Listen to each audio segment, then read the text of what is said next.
Donald Trump হুঁশিয়ারি দিয়েছে হামাসকে ২০ জানুয়ারির মধ্যে যদি ইসরায়েলের যে নাগরিকগুলো হামাস বন্দি করে রেখেছে সেই নাগরিকগুলোকে যদি না মুক্ত করে দেয় তাহলে পুরো হামাসকেই সে বিনষ্ট করে দেবে এমনই ঠিক হুমকি দিয়েছে Donald I'm not Trump. going to comment on the Putin question, but I will comment on Bibi. We had a very good talk. We discussed what is going to happen, and I'll be very available on January 20th, and we'll see.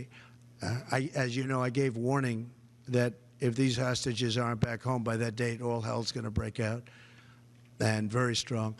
But we আমি শুধু কল্পনা করছি ২০ জানুয়ারির পরে থেকে কি হবে। Donald Trump এমনি জানুয়ারির পর থেকে আমেরিকার ক্ষমতা হাতে পেয়ে যাবে এবং তারপর থেকে তার কী রূপ হবে পুরো পৃথিবীর কাছে অজানা এবং সে সরাসরি হুঁশিয়ারি দিয়েছে হামাসকে যদি ২০ জানুয়ারির পরে সে যদি ওই যে ইসরায়েলি নাগরিকগুলো যে হামাস আটকে রেখেছে তাদেরকে মুক্ত না করে তাহলে পুরো হামাসকে সে বিনষ্ট করে দেবে।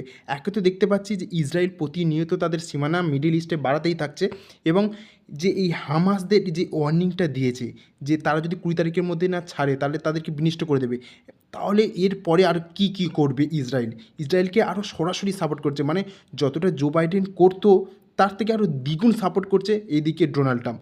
তাহলে ডোনাল্ড ট্রাম্প প্রথমে তো অস্ত্র ওরা দিত আমেরিকা, এখন তো সরাসরি হয়তো হামাসের উপরে গিয়ে আক্রমণ করবে আমেরিকা। একটা মিডল ইস্টে আবারও একটা প্রচুর বড় একটা ধাক্কার সম্মুখীন হতে চলেছে। একে তো দেখতে পাচ্ছি গাজায় প্রতিনিয়ত ধ্বংসের লীলা চলছে, বলতে গেলে একটা ধ্বংস হচ্ছে এবং প্রচুর মানুষ সেখানে মরছে এবং তারপরে আবার এরকমই হুঁশিয়ারি। আর এই নয় যে ইসরায়েলের ওপর প্রেশার আসছে না, ওদের নাগরিকরাও প্রেশার দিচ্ছে যে ইসরায়েলের নাগরিকগুলোকে বন্দি করে রেখেছে হামাস তাদেরকে মুক্ত কেন করছে না এখনও ইসরায়েল। এদিকে ইসরায়েলও চাপে আছে, তারপর থেকে এবার ডোনাল্ড ট্রাম্পও সহযোগিতা করছে যে তাদের চাপ মুক্ত হওয়ার জন্য। এটার ভাববার বিষয় আছে, হামাস যদি ইসরায়েলের নাগরিককে ছেড়ে দেওয়ার ছিল তাহলে আগেই ছেড়ে দিত, তাহলে এতদিন আটকে রাখতো না।